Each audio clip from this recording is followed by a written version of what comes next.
नमस्कार दोस्तों, एक बार फिर हमारे YouTube चैनल में आप सभी का स्वागत है। भगवान विष्णु के कूर्म अवतार की कहानी।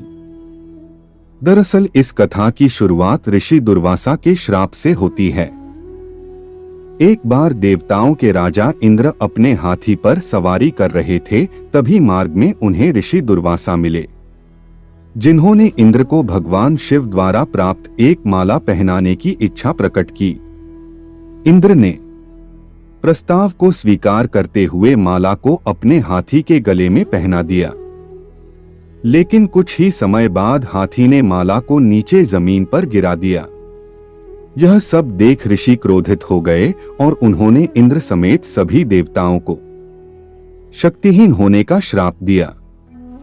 इसके बाद असुरों के राजा बलि ने देवताओं पर आक्रमण कर उन्हें पराजित कर दिया और स्वर्ग पर अपना अधिकार जमा लिया। इसके बाद सभी देवतागण भागते हुए भगवान विष्णु के पास गए और उन्होंने उनसे मदद मांगी। भगवान विष्णु ने देवताओं को समुद्र मंथन कर अमृत प्राप्त करने और उसका पान कर पुनः अपनी खोई शक्तियां अर्जित करने का सुझाव दिया, किंतु यह कार्य इतना भी आसान नहीं था। ऋषि के श्राप के कारण देवता अत्यंत निर्बल हो चुके थे। अतः समुद्र मंथन करना उनके सामर्थ्य की बात नहीं थी। इसके बाद देवताओं ने असुरों को समुद्र मंथन से मिलने वाले अमृत का लालच दिया। अमृत के लालच में असुर देवताओं के साथ मिलकर समुद्र मंथन करने को सहमत हो गए।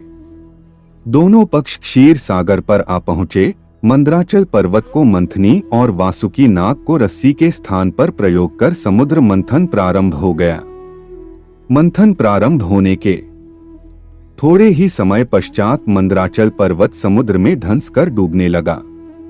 तभी भगवान विष्णु ने कूर्म अवतार धारण किया और मंदराचल पर्वत के नीचे आसीन हो गए। उसके पश्चात उनकी पीठ पर मंदराचल पर्वत स्थापित हुआ और समुद्र मंथन आरंभ हुआ। भगवान विष्णु का यह अवतार कच्छ वे की तरह था, इस कारण इसे कश्यप अवतार भी कहा जाता है। भगवान विष्णु के सहारे के कारण ही समुद्र मंथन संभव हो पाया और समुद्र से कई बहुमूल्य वस्तुएं भी मिली। इन सभी वस्तुओं को देवताओं तथा दानवों ने आपस में बांट लिया। समुद्र से मिले अमृत के कारण देवताओं को अपनी शक्तियां पुनः प्राप्त हुई।